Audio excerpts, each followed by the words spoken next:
یعنی وہ ہمارے ہاں رواج بن گیا، نقیب صاحب آتے ہیں نا جب وہ سٹیج پہ، تو وہ پھر بیچارہ 2 دفعہ بھاگ کے ادھر جاتا ہے، 3 دفعہ ادھر جاتا ہے، پھر وہ کہتا ہے تیار ہو جاؤ میں جملہ دینے لگا ہوں۔ تو جملہ دینے لگا کہ ایٹم بم چلانے لگا ہے؟ دے جو دینا ہے تو نے جملہ، کیا تیرے جملے میں کیا چھپا ہوا ہے؟ سیدھی سیدھی اللہ رسول کی بات کر۔ اور پھر جملہ دینے سے بہتر تھا تو ہمیں قرآن پاک کی کوئی آیت دیتا، تو حضور کا کوئی فرمان دیتا۔ یہ کیا بھاگ دوڑ مچائی ہوئی ہے بلا وجہ کی۔ اور جناب وہ نعت خان صاحب ہیں تو وہ بھی کہتے ہیں کہ جب تک سارے نہ سبحان اللہ کہیں، اور جب تک پچھلے بھی نہ زور لگائیں، اور جب تک شمال جنوب والے نہ بول پڑے، مجھے ذائقہ نہیں آتا۔ بھئی تو نے تو 40,000 لیا، یہ تو مفت آئے ہیں سارے، تو زور لگا جس نے مال لیا ہے، اللہ تعالیٰ سمجھ عطا کرے۔ تو ہمارے ہاں یہ ہے جذباتی چیزیں۔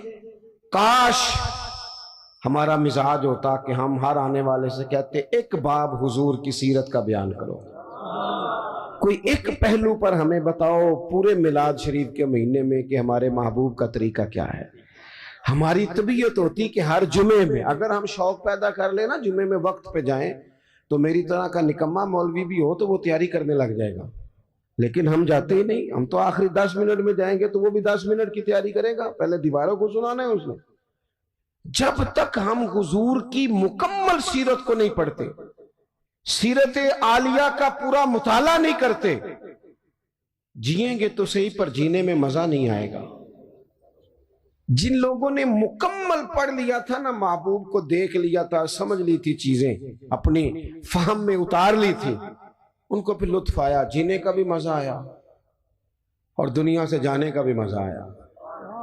وہ لوگ جب دنیا سے جاتے تھے نا، صحابہ اور اہل بیت، تو وہ رو رو کے نہیں جاتے تھے، ان کے مزاجوں میں، لفظوں میں، جملوں میں کوئی مایوسی نہیں نظر آتی تھی۔ وہ یہ نہیں کہتے تھے میرے بچوں کا خیال کرنا، وہ یہ نہیں کہتے تھے اوہ فلانے کی چیز کا دھیان رکھنا، ان کو یہ نہیں کہنا پڑتا تھا فلانی جگہ بڑی مشکل ہے وہ حل کر دینا، بلکہ وہ تو بچے چھوٹے چھوٹے ہیں، گھروں میں بیٹھے ہیں، بیویاں بیوہ ہو رہی ہیں، لیکن وہ جب میدانوں میں تیر کھاتے تھے تو کہتے تھے رب کعبہ کی قسم آج تو اللہ نے کامیابی عطا کر دی ہے۔ وہ تو کہتے تھے کامیاب ہو کے جا رہے ہیں، کامیاب۔ حضور کی سیرت مبارکہ پر غور کیا جائے، اپنی زندگی کو سنت اور شریعت کے سانچے میں ڈھالا جائے۔ اور سنت اور شریعت ظاہری اولیاء کا نام نہیں، فقط اولیاء بنا لینا دین نہیں، فقط۔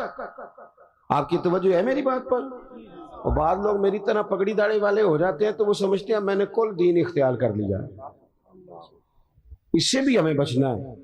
نبی پاک علیہ السلام کا جو سب سے پہلا تعارف ہے نا، وہ تو صادق اور امین ہونے کا ہے۔ تو دیکھا تو یہ جائے گا تو سچ کتنا بولتا ہے۔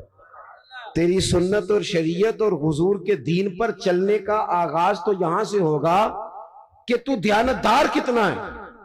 تیرے ساتھ اگر کوئی مالی لین دین کرتا ہے تو تیرے اندر صفائی کتنی ہے۔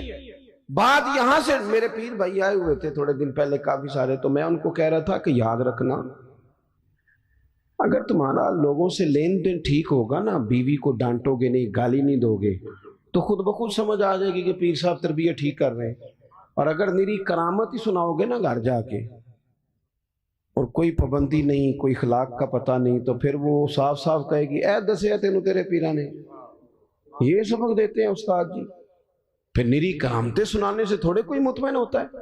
عزیز، صرف ظاہری حلیہ نہیں، سب سے زیادہ ضروری ہے زبان کی سچائی، مال میں صداقت، صفائی۔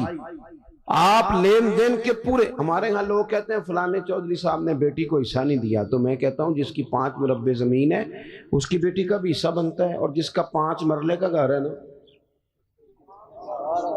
پوچھ لینا مفتی صاحب سے، حصہ تو اس کا بھی بنتا تھا، تو اس نے کیوں نہیں دیا؟ صرف یہ آپ نے بڑے آدمی پر ہی الزام دینا تھا، گفتگو ہی کرنی تھی۔ جب تک آپ اپنے معاملات میں پوری صفائی نہیں رکھتے، جب تک آپ دیانت کا مظاہرہ نہیں کرتے۔ آج کل ہماری دیانتداری اس طرح کی ہے، ہمارے ایک دوست بتانے لگے کہ ایک آدمی گزر رہا تھا تو اسے جوتے کا ایک پیر مل گیا، جوتا بڑا مہنگا تھا، نیا تھا، ڈبے سے کسی کا گرا تھا، ایک پیر ملا۔ انہیں ڈھونڈنا شروع کر دیا کس کا ہے جوتا، کس کا ہے، کس کا ہے، کس کا ہے، وہ گلیوں میں آوازیں دیتا جا رہا ہے اور کسی کا جوتا گر گیا ہے۔ تھوڑا سا آگے جا کے نا اسے دوسرا پیر بھی مل گیا اور اس نے مالک ڈھونڈنا بند کر دیا۔ اس نے کہا ٹھیک ہے اب ضرورت نہیں۔ جب تک وہ ایک تھا نا، دیانتداری عجیب ہے نا، یعنی کسی کو کہیں نا یہ مرغا بیمار تھا تو ذبح نہیں ہوا تو مر گیا ہے، تو وہ کھائے گا تو اسے الٹی آئے گی، کہے گا یہ حرام ہے۔ صحیح کہہ رہا ہوں؟ میری بات ٹھیک ہے؟ وہ مرغا جو 500 کا ہے وہ حرام موت مرا، ذبح نہیں ہوا، تو وہ کسی کو کھلائیں تو الٹی آتی ہے۔ بھئی اس پہ الٹی آتی ہے تو 50,000 حرام کا ہو تو اس پہ الٹی کیوں نہیں آتی؟ 50 کروڑ حرام کا تو اس پہ الٹی کیوں نہیں آتی؟ یہ کیا بات ہوئی کہ اگر تھوڑی چیز ہے تو معاملہ اور ہے، بڑی ہو جائے تو؟ مجھ سے ایک دفعہ ایک صاحب نے پوچھا، انہوں نے کہا کہ عیسائی کے ساتھ روٹی کھانی جائز ہے؟ میں نے کہا یہ مسئلہ غریب عیسائیوں کے بارے میں پوچھتے ہو، اس کے ساتھ بھی ناجائز ہے، لیکن عیسائی اگر امریکہ کا صدر ہو تو اس کے ساتھ بھی ناجائز ہے۔ اگر آپ نے اس لیے کہ وہ مشرک ہے، ناپاک ہے، نجس ہے، اس سے آپ نے پرہیز کرنی ہے تو پھر اس وقت بھی مسئلے پوچھا کرو جب وزیر اعظم ہاؤس میں دعوت ہوتی ہے اور کئی مشیر مولوی بھی بیٹھے ہوتے ہیں بیچ میں، کئی منسٹر مولوی، اس وقت کبھی نہیں کسی نے مسئلہ پوچھا؟ کیا دین کا فتویٰ اس لیے ہے کہ غریب ہو تو فتویٰ اور ہے، امیر ہو تو مسئلہ اور ہے؟ تو اسوہ نور نبی پاک صلی اللہ علیہ وسلم کا یہ ہے، حضور کا اسوہ حسنہ یہ ہے کہ معاملات میں صفائی ہو، صداقت ہو، دیانت۔ آپ دیکھیں حضور کی سیرت کا حسن یہ ہے کہ ہجرت کی رات عرب کے لوگوں نے یہ طے کیا تھا کہ معاذ اللہ حضور کو شہید کرنا ہے، اور بڑے تیز تھے، عقل اللہ سب کو دیتا ہے، لیکن بعض لوگ اپنی عقل سے منفی کام لیتے ہیں اور بعض مثبت لے لیتے ہیں۔ انہوں نے حضور کے کاشانہ نور کا گھیرا کیا تو عقل اس طرح لڑائی، کہنے لگے کہ ہر قبیلے کا نا، ہر قبیلے کا ایک بندہ لیں، اس کو تلوار دیں، ہر قبیلے کا۔ سارے قبیلے مل کے جب حملہ کریں گے تو معاذ اللہ اگر حضور کو شہید کرنے میں کامیاب ہو جاتے ہیں تو پھر کسی ایک قبیلے پر الزام نہیں آئے گا۔ میری بات کی سمجھ آ رہی ہے آپ کو؟ اور اگر بنو ہاشم بدلہ بھی لینا چاہیں گے تو پھر وہ ایک قبیلے سے ٹکر لیں گے، دو سے لیں گے، سب سے کیسے لیں گے؟ اس طریقے کے ساتھ انہوں نے حضور کے کاشانہ نور کا گھر کا محاصرہ کیا۔ اب یہ جو محاصرہ کرنے والے تھے نا، یہ تو شہید کرنے آئے تھے۔ اللہ کرے آپ زیادہ توجہ کریں میری بات پر۔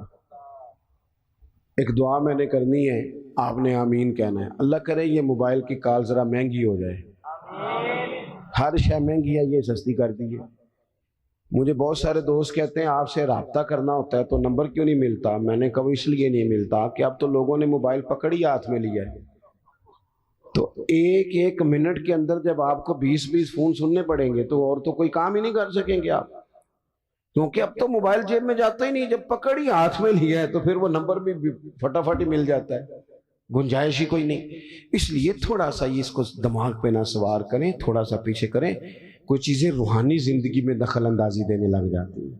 اگر یہ ذہن پہ سوار ہو گیا، یہ مزے سے نماز نہیں پڑھنے دے گا، یہ مزے سے تلاوت نہیں کرنے دے گا، یہ سوار رہے گا۔ فوراً میں نے دیکھا ہے سلام پھیر کے بندے جیب سے نکال لیتے ہیں، تو اس میں مشکل ہو جائے گی۔ بہرحال بات ختم کرنی ہے، 1-2 منٹ میں سمیٹنے لگا ہوں، آپ توجہ فرمائیں۔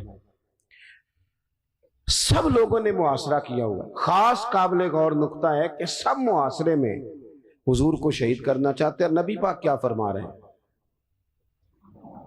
حضور فرما رہے ہیں علی یہ امانتیں لے لو، لوگوں کی امانتیں، صبح واپس کر کے نا امانتیں تو مدینے آ جانا۔ یہ جن امانتوں کا نبی پاک بندوبست کر رہے تھے نا، محققین نے لکھا ہے ان میں سے ڈھیر ساری امانتیں ان لوگوں کی بھی تھیں جو باہر تلوار لے کے کھڑے تھے، ان کی بھی امانتیں حضور کے گھر میں۔ مجھے بتاؤ کسی بندے، کوئی لوگ عمرے پہ جانے لگے تو لوگ کہتے ہیں پہلے میرے پیسے دے، کرائے کا مکان والا بندہ جانے لگے تو لوگ کہتے ہیں پائیا پہلا پیسے دے، تیرے سے پیسے لینے ہیں، تو کیسے جائے گا محلہ چھوڑ کے؟ تو جس شخص کو معاذ اللہ آپ قتل کرنے پہنچ گئے ہیں، جس شخصیت کو شہید کرنے کا ارادہ کر لیا، پیسے گھر میں پڑے،